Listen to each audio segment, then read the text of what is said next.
أكد النادي الإسماعيلي في بيان رسمي توصله إلى اتفاق ودي مع اللاعب الفلسطيني خالد النبريسي يقضي بإنهاء العلاقة التعاقدية بين الطرفين بالتراضي، بما يمنح اللاعب حرية استكمال مسيرته الاحترافية، مع خالص تمنيات النادي الإسماعيلي له بالتوفيق والنجاح في مشواره المقبل.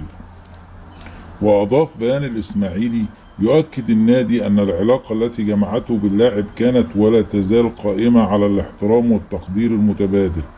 وإن ما أثير خلال الفترة الماضية لا يعكس حقيقة هذه العلاقة أو حجم التقدير الذي يكنه كل طرف للآخر. وتابع البيان: وجاءت هذه التسوية الودية بعد مراجعة كافة الجوانب المالية والتعاقدية الخاصة باللاعب، والتي شملت جزاءات وخصومات مالية تم احتسابها خلال فترة سابقة دون استكمال الإجراءات الرسمية الخاصة بإخطار اللاعب بها أو توقيعه بالعلم عليها، بالإضافة إلى وجود بعض البنود محل الخلاف بين الطرفين، الأمر الذي استدعى التوصل إلى تسوية نهائية تحفظ حقوق النادي واللاعب، وتنتهي العلاقة التعاقدية بصورة ودية. وواصل البيان: وفي إطار هذه التسوية وافق اللاعب خالد النبريسي على التنازل عن كامل مستحقاته المالية لدى النادي الإسماعيلي، والبالغة 19 مليون و344 ألف جنيه، كما التزم بسداد مبلغ مليون جنيه للنادي عند تعاقده مع نادي آخر، ليصل إجمالي ما تنازل عنه وتحمله في إطار التسوية إلى 20 مليون جنيه و344 ألف جنيه. وأشار بيان النادي الإسماعيلي إلى أن هذا المبلغ يعد كامل المستحقات التعاقدية التي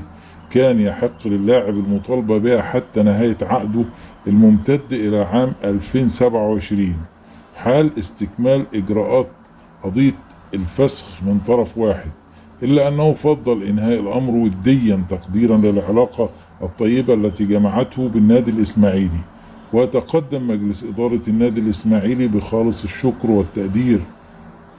للاعب خالد النبريسي على ما أبداه من تعاون وتفهم خلال مرحلة التفاوض، متمنيا له دوام التوفيق والنجاح في مسيرته المقبلة.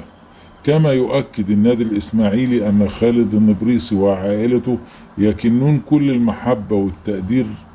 لمصر وشعبها، تقديرا لموقفها التاريخي المشرفة ودعمها المستمر للشعب الفلسطيني،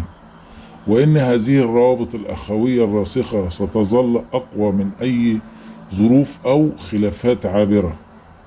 واختتم البيان: وسيظل خالد النبريسي محل تقدير واحترام داخل النادي الإسماعيلي، وستبقى أبواب النادي مفتوحة له دائما، تقديرا لما أظهره من روح طيبة وعلاقة مميزة مع النادي الإسماعيلي